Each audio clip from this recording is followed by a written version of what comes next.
안녕하세요. 옷장사의 보물지도 김 대표입니다. 오늘은 제가 상당히 오랫동안 한 십몇 년 동안 알았던 동생이 게스트로 나왔는데, 그러니까 제가 이제 강사의 입장에 있고 이 친구가 학생의 입장에서 설명할 수 있도록 도움을 주기 위해 나온 친구인데요. 한번 자기소개 한번. 네, 안녕하세요. 저 안승찬이라고 하고요. 그 경원이 형이랑 이제 7년 정도 옷가게에서 같이 일하고 있는 사람입니다. 주식은 얼마나 해보셨어요? 어떻게 주식 경험 있으세요? 네, 주식은 대학교 때 이제 처음 학교 조교님이 소개를 해서 이제 알게 됐는데, 본격적으로 시작한 거는 2016년 부터 했던 것 같습니다. 수익이 좀 있으세요? 처음에는 수익이 없어서 마이너스가 났다가 예. 경원이 형 만나고 나서부터 수익이 나기 시작했습니다. 귀인을 만나셨나요? 네. 다단계 같잖아. 무슨 다단계 같아. 무슨 아무런 증빙도 없는데 이 사람 때문에 벌었습니다 하는 뭐 다단계 느낌 나잖아. 되게 친한 후배 친동생이에요. 네. 그러니까 그 친구가 이제 제가 이제 주식을 처음 했을 때가 2007년도인데 이제 07학번 신입생이었고, 그 친구가 아마 저 이렇게 애들 학생들 좀 가르칠 때 그 몇 번 이렇게 들어왔었고, 그리고 또 뭐 부동산 투자에 관련된 수업이 있었어요. 그 수업을 같이 듣던 그 후배 친동생인데, 아마 그 얘기를 하면서 뭐 소개했을 거예요. 제가 옷 장사를 하고 있다라고 하는데, 내 동생이 옷에 대한 관심이 되게 많다. 그리고 돈을 벌고 싶어 한다. 근데 어떻게 해야 될지 모르니 한번 만나보세요 해갖고, 그때 아마 고등학생이었나? 처음 봤을 네, 때가? 고등학생 때였고, 졸업하고 나서도 보고 군대 갔다 와서 같이 일하게 됐고.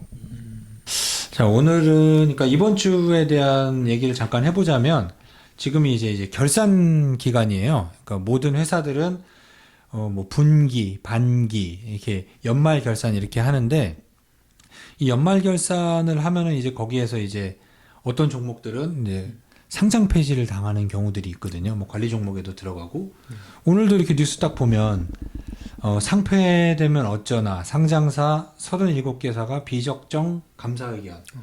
이게 감사라는 거는 이제 회계사들이 이 회사의 이 결산 실적이나 이런 재무제표들을 보고 이게 맞는지 안 맞는지 이걸 검사하는 거잖아요. 그거 들어보셨죠? 뭐 감사 받는다 막 이러는 거. 예, 회계 감사. 그런 건데, 그러니까 요런 거를 보면 상폐되면 어쩌나라는 거 나오는 게 이 기사에 나온 걸 보면 사람들의 의견인 거잖아요. 어떻게 내가 산 종목이 상폐되면 어떻게? 그러면은 아무것도 모르는 상태에서 내가 이 주식을 샀는데 상폐되면 어쩌나라는 걱정을 하는 거잖아요. 이 감사 의견을 하면 적정이다라는 게 나오는 거는 네가 낸 보고서와 내가 이 회계랑 이런 거 모든 걸 비교해 보니 맞네 하면 적정. 뭐 좀 약간 아리까리한데 하면 한정. 이거 문제 있네 하면 비적정. 이거 볼 가치도 없다. 뭔가 뭐 맞는 게 없잖아. 거절 이런 거거든요. 이제 한정 의견이 나오면 이제 관리 종목에 들어가요. 이제 관리 종목에 들어가고 이제 그걸 해결을 해야 되겠죠. 해결을 해야 다시 풀어지는 건데, 이 관리 종목에 들어간다라는 거는 일반 투자자 입장에서는 뭐 크게 뭐 주식 매매하는데 비슷해요. 근데 단지 이제 제한이 있다면 뭐 신용거래가 안 되고, 그리고 이제 회사에서도 이거를 대용을 잡아갖고 뭐 대출을 잡는다든지 담보로 잡을 수 있어야 되는데 그게 안 돼요. 관리 종목에 들어가면. 그리고 관리 종목 사례가 또 한 번 반복이 되면 상장 폐지 요건이 되고 상장 폐지 심사에 들어가고.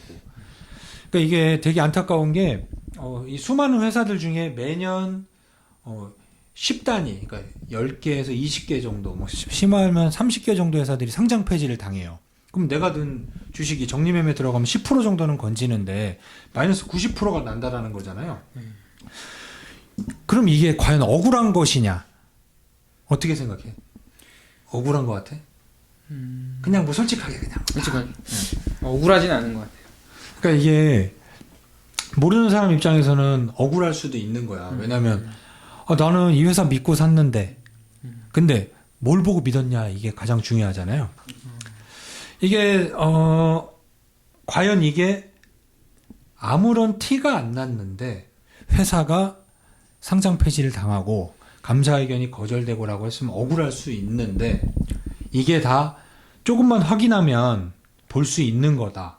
라고 했을 때 억울한 게 아닌 거잖아. 네. 이 부분은 상장 폐지라는 게 사실 저도 당해봤고요. 근데 보통 한 90% 이상은 억울한 게 아닙니다. 왜냐하면 확인할 수가 있어요. 재무제표라는 게 있잖아요. 그 재무제표를 조금만 확인을 해보면 이 회사가 4년 이상 영업 적자가 났을 때는 관리 종목에 들어간다라는 게 있어요. 그러면 3년 이상 영업 적자가 난 회사들은 걸르면 되잖아요. 근데 내가 산 회사가 3년 이상 적자인지 4년 이상 적자인지 확인을 하지 않아요. 그거는 저번에 말씀드린 것처럼 초보자들이 예를 들어서 현대차를 딱 찍고 들어갔을 때 어떤 회사 이름을 딱 찍고 들어갔을 때 그 회사가 빨간색이 많다라는 얘기를 했었잖아요. 그럼 마이너스는 빨간색으로 표시를 하거든요. 그러면 그거가 3년 이상 영업이익이다라고 써 있는 부분이 3년 이상 적자인 회사면 초보자는 들어가면 안 돼요. 그리고 더군다나 4년 이상이다. 관리 종목이 떠 있다. 그거는 내가 어떻게 보면 폭탄을 안고 들어간 거예요. 그러니까 그런 거를 피할 수 있는 거를 알려면 재무제표를 알아야 된다라는 거잖아요. 그러면은 재무제표에 대해서 우리가 공부를 해야 되는데 재무제표 하면 떠오르는 이미지가 뭐야? 재무제표. 숫자. 숫자. 네. 그리고 기업. 기자님은 어떨 것 같아요? 재무제표라는 거를. 재무라는 말부터가 지금 막 아, 그렇죠. 저도 사실 그랬거든요. 왜냐면은 전공이 저는 경영인 들어가 본 적도 없는 사람인 건데, 주식하려면 재무제표를 알아야 된다라는 말을 많이 해요. 그리고 심지어 어떤 분은 재무제표를 모르면 투자를 하지 마라 라는 얘기를 해요. 그러니까 그게 어떻게 보면은 맞는 말이에요. 그러니까 재무제표를 정확하게 다 읽어야 된다라는 게 아니에요. 우리가 뭐 예를 들어서 은행 대부의 직원인 경우는 그 회사에 대출을 해줘야 되기 때문에 재무제표를 디테일하게 다 읽어야 돼요. 왜냐면은 내가 돈을 빌려줄 수 있는 뭐 담보 가치도 봐야 되고 이 회사의 수익성도 봐야 되지만 그렇게까지 우리는 다 읽을 수 없어요. 뭐 회계 전공도 아닐 뿐더러. 그럼 우리가 주식하는데 필요한 게 어느 정도인가? 그러면은 이제 인터넷에 들어가서 네이버에서 내리면 나오는 그 정도만 알면 되는 거거든요. 이게 어려운 부분은 아니에요. 그러니까 그게 없다 보니 감사 의견이 이렇게 뭐 비적정인지 뭔지 왜 이런 게 나는지 뭐 쌍용차, 뭐 흥하해운, 새우글로벌 너무 많은 회사들이거든요. 12개사는 2년 연속 의견 거절이다라고 하는 거는 작년에 이미 의견 거절이 나온 회사라는 거잖아요. 이게 12개사에 투자한 사람들은 이거는 어떻게 보면 본인 잘못이죠. 냉정하게 얘기해서. 근데 또 이게 감사 의견이다라는 게 그럼 감사 의견 적정이다라고 해서 상장 폐지를 당하지 않느냐? 또 그렇지도 않아요. 감사 의견 적정이다라는 건 어떤 걸 의미하냐면 내가 이게 우리 회사는 80점이에요 라고 보고서를 냈는데 회계사가 검토를 해보니 80점이네. 적정. 80점이에요 하는데 75점. 아리까리한데? 한정.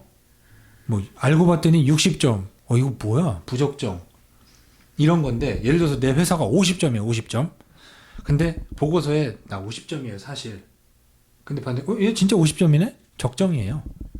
그러니까 이거는 거짓말을 했느냐 안 했느냐 그 정도 부분인 거지 무조건 적정이다라고 해서 상패를 당하는 게 아니에요. 근데 이제 감사 의견에 써 있어요.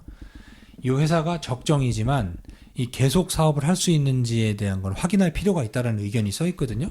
그러니까 그런 것도 한번 확인해 보는 게 좋죠. 이렇게 쭉 이게 뭐야 이거 동그라미 이거 내리는 거 이거 뭐죠 이거? 네, 이것만 내려도 확인할 수 있는 거예요. 자, 그럼 우리가 주식 계산할 때도 필요하지만 과연 이 회사가 투자를 해야 되는 회사인지 과연 재무제표를 알아야 된다라는 말은 많이 들어보셨잖아요.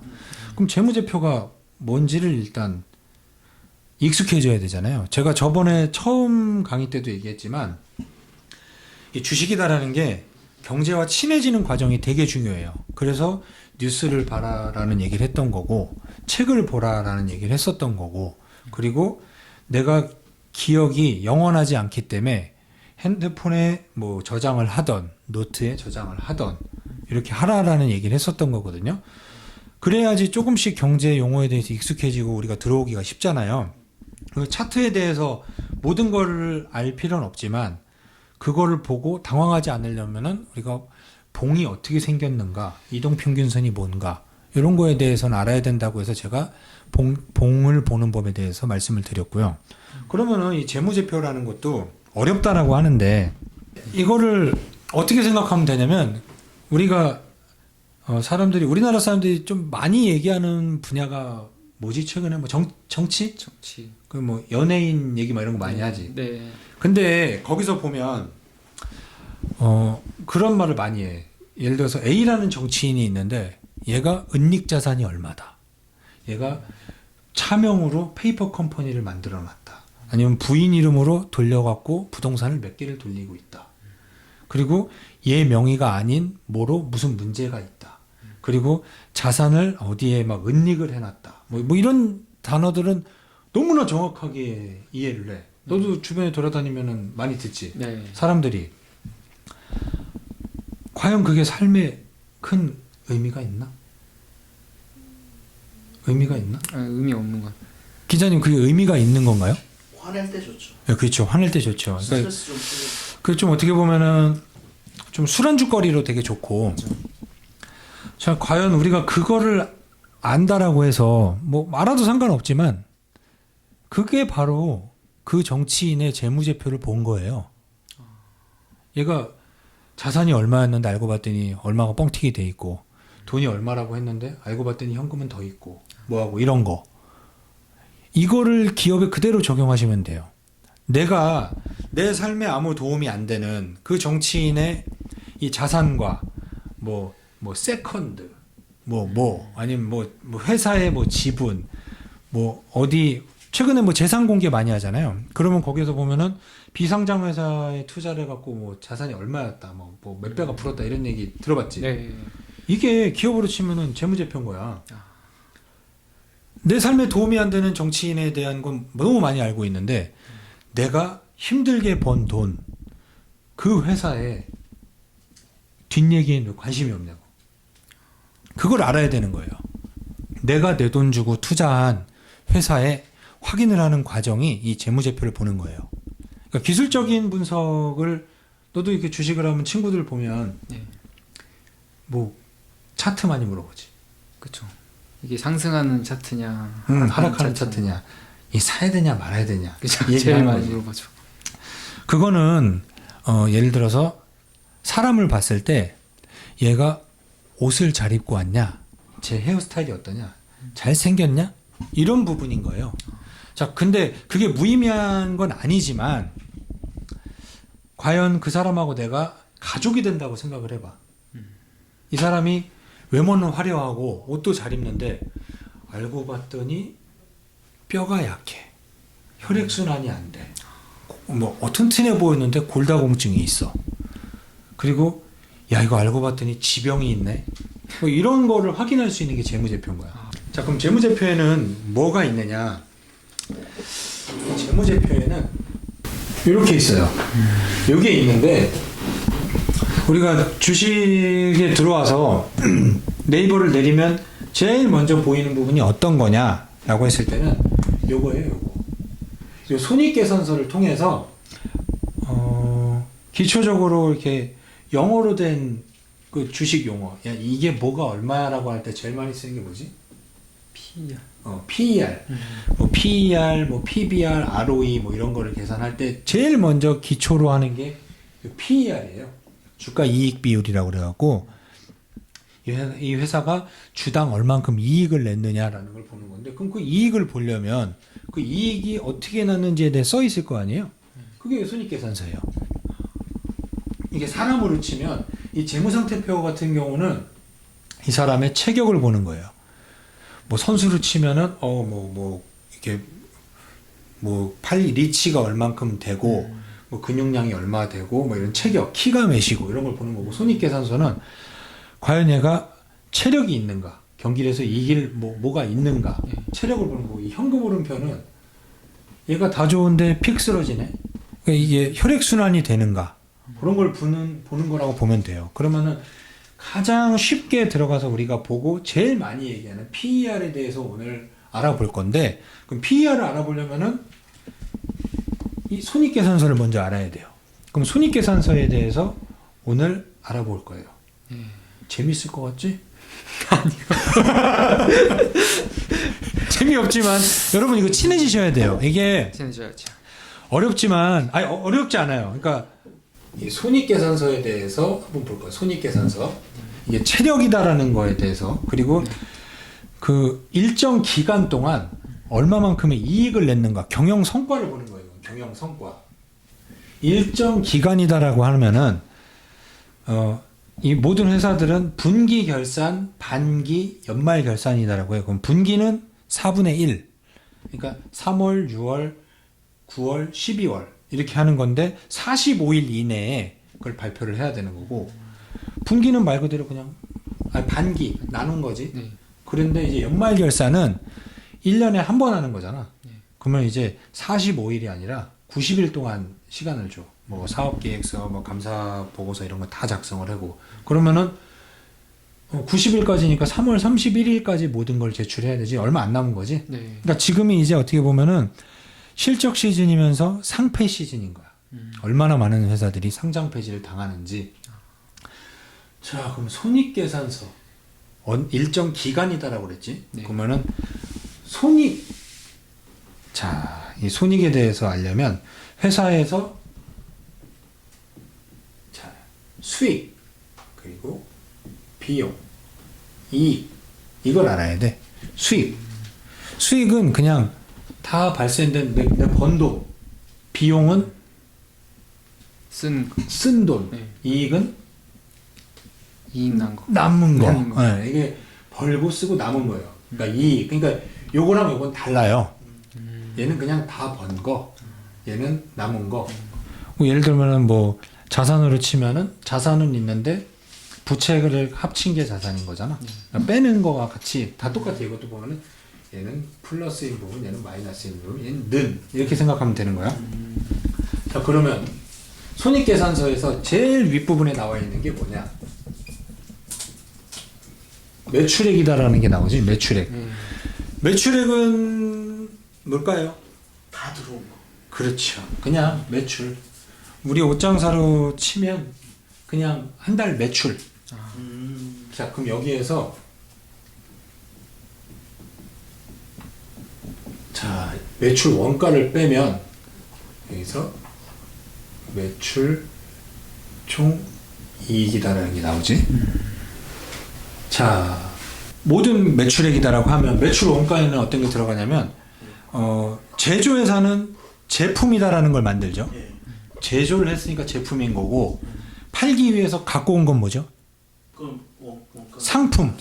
예, 그러니까 이게 별거 아니지만 저는 이렇게 단어를 잘 모른다라고 그러잖아요. 그러니까 모르면 무조건 찾아봐야 돼요. 제품은 내가 직접 제조한 거 제품. 옷장사는 그러고 보면은 상품인 거지. 그쵸? 상품. 네. 사입해서 예를 들어서 요거를 제조해서 판 사람들은 제품을 판 거고 나는 요거를 갖다 판다라고 하면 난 상품을 갖고 와서 판 거예요. 그거에 발생되는 모든 비용이 매출 원가에 들어가는 거야. 이해되시죠? 네. 그러니까 이게 어떻게 생각하냐면 가끔 예전에 그런 뉴스 있잖아. 치킨이 2만 원인데 생닭은 뭐 몇천 원이다. 예. 너무 심한 거 아니냐라고 하잖아요. 그 사람들은 원가에 대한 개념이 부족한 거예요. 그렇죠. 그냥 그거는 생닭인 거고. 예. 자, 여기에 보면 뭐 기름 들어가고, 그러면 여기에 대해서 튀김기 들어가죠? 뭐 튀김기 들어가고, 그러면은 이걸 갖고 오기 위해서 발생된 비용들이 있을 거 아니에요. 맞죠. 뭐 부가세도 이 안에서 이거에 포함된 부가세도 지불이 됐을 거고, 요거에 생산 설비에 들어가는 모든 전기세도 있을 것이고, 그런 게 이제 매출 원가 부분에 들어가는 거예요. 이거까지는 되게 쉽죠? 네. 그게 매출 총 이익이에요. 자, 그러면은 매출 총 이익이 이 매출액 대비 몇 %냐라고 하는 거를 뭐라고 표현을 할까요? 매출 총 이익률. 맞죠? 예를 들어서 매출액이 1,000원이라고 쳐볼게요. 네. 1,000원이라고 치는데 매출 총 이익이 예. 예를 들어서 400원이에요. 예. 원가가 600원이 나와서 그러면 매출 총 이익률은 몇 %죠? 40%. 네, 맞습니다. 네, 40%.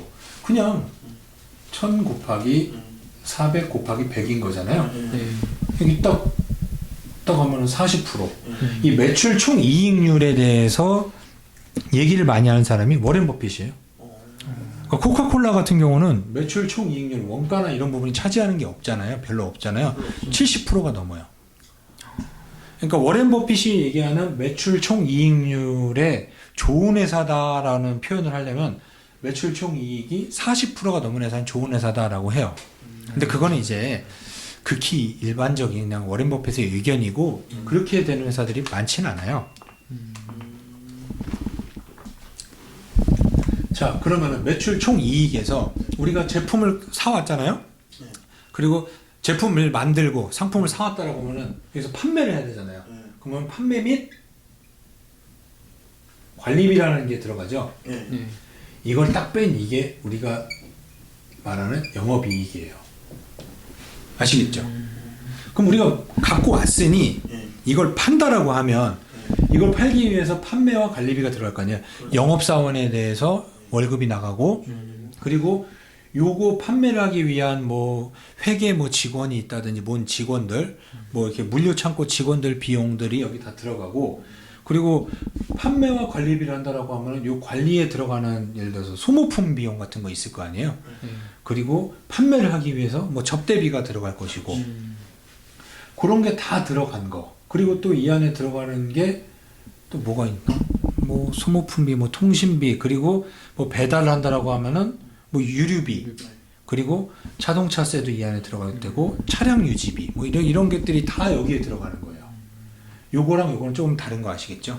그러니까 보통은 써 있는 게 가장 중요시하게 써 있는 게 요 매출액 부분하고 이 영업이익을 많이 중요시해요.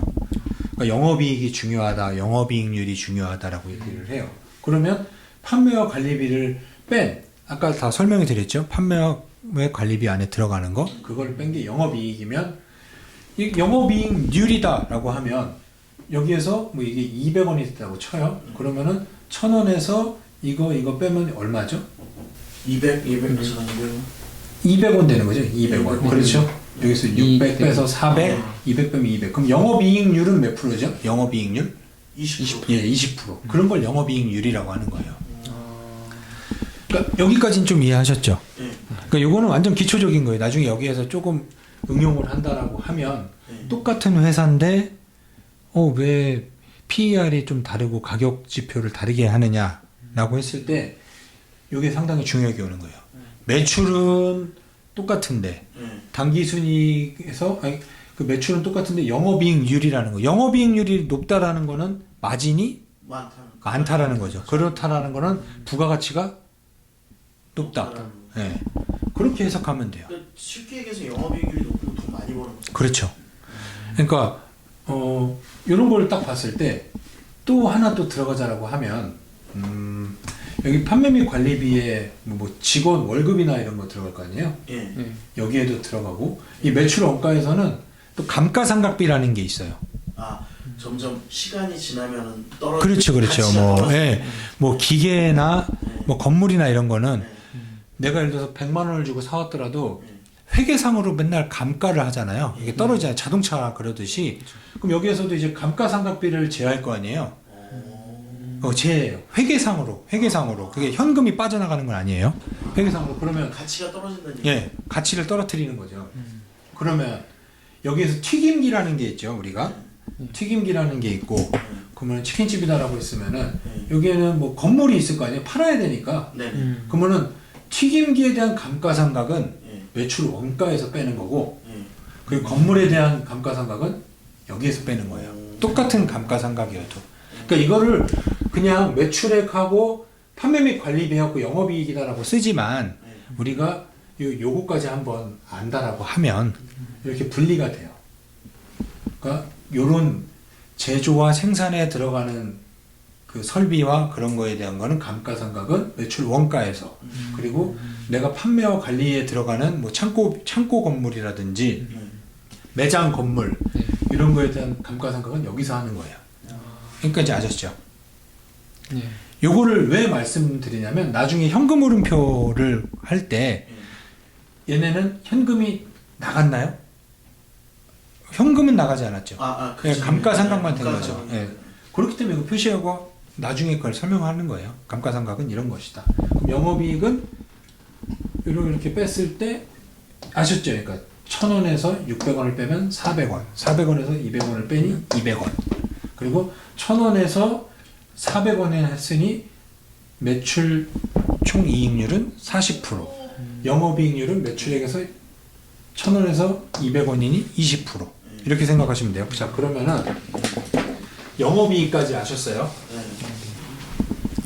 자, 그럼 영업이익까지 보셨고, 영업이익에서 또 플러스 마이너스 해갖고 영업 외 수익 및 비용이다라고 써 있어요. 이게 뭐냐면 영업 활동을 통해서 나온 이익은 영업이익인데 영업 외 수익 및 비용이라고 그랬잖아요. 영업과 상관없는 모든 회사들은 이렇게 현금을 갖고 있지 않지요. 그걸 이렇게 돌리잖아요. 예를 들어서 회사들도 뭐 주식이다라는 거에 뭐 투자도 하고 부동산에 대한 투자도 하고 그리고 또 내가 또 대출을 받지. 회사 자본이 필요하니까 이런 것도 받고 그리고 또 이 안에서 또 환차익 같은 것도 있지. 예를 들어서 매출이 발생했는데 매출 채권을 받을 경우 있잖아요. 외상인데 그걸 받았던 시점과 그걸 이제 환전했을 때 시점의 환차익 같은 거. 그게 환차이익이냐 환차손이냐 그거에 따라서 플러스 마이너스. 뭐 예를 들어 쉽게 그냥 부동산하고 주식 뭐 대출을 받았다고 쳐요. 그러면은 주식을 내가 갖고 있으면 그 시세 차익이다라는 것도 있고 뭐 아니면은 배당금이 들어오겠지. 네. 그러면 배당금이나 뭐 차익이다라는 거는 플러스로 잡히겠죠. 영업의 수익에서 플러스. 대출을 받았으면 은행 이자가 나가죠. 이거는 마이너스. 부동산을 샀는데 가끔씩 그런 경우 있죠. 그 뭐 강남에 이 회사가 건물이 있는데 자산 재평가를 했더니 뭐 얼만큼 늘었더라. 네. 뭐 그거에 대한 거. 그리고 아니면은 내가 건물을 갖고 있어요. 뭐 내 본사가 있는데 내가 이렇게 다 쓰질 않고 뭐 여기는 이제 세를 줘. 그러면 임대료가 들어오겠죠. 그런 거는 이제 플러스 이렇게 들어가는 거야. 이렇게 써 있는 게 이제 이건 플러스, 대출로 나간 이자 비용은 마이너스 이렇게 생각하시면 돼요. 이거 여기 누르면은 상세하게 딱 나와요. 뭐로고 나갔다. 그러니까 이게 어려워할 게 아니라 그냥 쉽게 읽으시면 돼요. 클릭해보고 이렇게 하면 7, 8개 나와요. 그러는 순간 읽어보지도 않고 지레 겁먹어요. 그러니까 그런 경우가 있기 때문에 이렇게 겁먹지 않으셔도 되고 그리고 여기에서 또 특별 수익, 특별 비용 이렇게 손실 이런 게 나와요. 이건 뭐냐면 예를 들어서 회사에서 뭐 소위 말하는 뭐 갑자기 얻다가 뭘 사놨는데 뭐 로또가 됐다든지 뭐가 이렇게 빵 터졌다든지 아니면 이게 수익으로 들어오는 게 되게 조심해야 될 부분이 뭐냐면 가끔씩 요게 플러스가 많이 돼갖고 수익이 많이 난 것처럼 보이는 게 뭐냐면 자회사 같은 거 있잖아요. 아니면 내 건물을 처분을 해. 아니면 자회사를 매각을 해. 그거는 이제 사업이 안 될 경우에 자회사를 처분할 수도 있잖아요. 내 사업 일부분을 매각을 한다든지 그런 거는 이렇게 반복적인 수익이 아니라 특별하게 한 번 들어오는 수익인 거잖아요. 그러니까 한 방 딱 들어오는 그런 수익이어갖고 여기 영업이익에서는 숫자가 적은데 당기순이익이 되게 커서 수익이 많이 내게 왜곡되는 효과가 나타나는 게 이 부분이에요. 그러니까 특별 수익하고 비용이 나왔다라고 한번 확인을 해봐야 돼요. 자회사를 매각을 한 건지 아니면은 내 사업 부분을 처분을 한 건지 이거는 내가 돈이 없어서일 수도 있잖아요. 아니면은 내가 사업에 집중하기 위해서 그 다른 사업을 처분을 했을 수도 있는 거니 그건 확인해 보셔야 돼요. 그런 부분. 그리고 천재지변. 예를 들어서 우리 같이 옷장 사업인데 갑자기 불이 났어. 저희가 불이 났었거든요. 네. 그러면은 뭐 설비면 보면 다 불타고 옷도 다 타고 그런 상황이 발생됐을 때 그런 비용들과 최근에 뭐 화재 사건, 뭔 사건 많잖아요. 어디에 뭐 그 뭐야 저기 얼어갖고 뭐 못하고 어디 미국인가요? 그쪽에도 그러니까 특별 그 뭐 잡히는 거야. 그런 손실이 그런 걸 다 했을 때 나온 게 이제 법인세 차감 전 이익이 되는 거예요. 이건 말 그대로 뭐냐면 법인세를 차감하기 전 이익이다. 그러면 이 얘기 뭐냐면 이게 과세 표준이라는 거잖아요. 여기서 법인세를 빼겠다라는 거잖아요. 법인세를 뺀 게 우리가 많이 얘기하는 당기 순이익이에요. 아셨죠? 이게 조금 익숙하게 다가오지 않을 수 있지만 계속 반복해서 듣고 봐야 돼요. 이거를 확인하지 않으면 이게 엄밀히 따지면은 는 플러스 마이너스 는 마이너스 는 이거예요.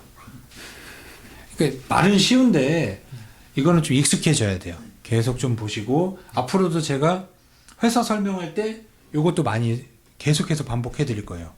자, 그러면 여기서 법인세에 대해서 얘기 나오잖아요. 이 법인세가 최근에 미국 그 바이든 대통령이 되고 나서 증세라는 얘기를 많이 했죠. 우리 정부가 되고 나서도 증세 얘기를 많이 했고, 증세가 왜 주식시장에 안 좋냐라고 했을 때 요거 때문에요. 법인세를 빼고 당기순이익이 되는데 지금은 법인세가 10%에서 25%지만 매출에 대해서 다 차등이 있어요. 근데 이거를 예를 들어서 5%씩 올린다고 해봐요. 15%에서 30%. 그러면 이게 줄어들겠죠? 당기순이익이. 그럼 매출이 줄어드니 이 다음에 계산할 EPS나 PER에 영향을 끼치죠. 그러니까 주식시장 전반에 악영향인 거예요. 그렇기 때문에 증세가 아니라 감세를 한다라고 했을 때는 이게 줄어들면은 법인세에서 까지는 게 적으니 당기순이익은 올라가죠. 그러니까 세금이 그래서 이 주식시장에 영향을 미치는 거예요. 이 법인세 때문에. 요거까진 이해를 하셨죠? 네.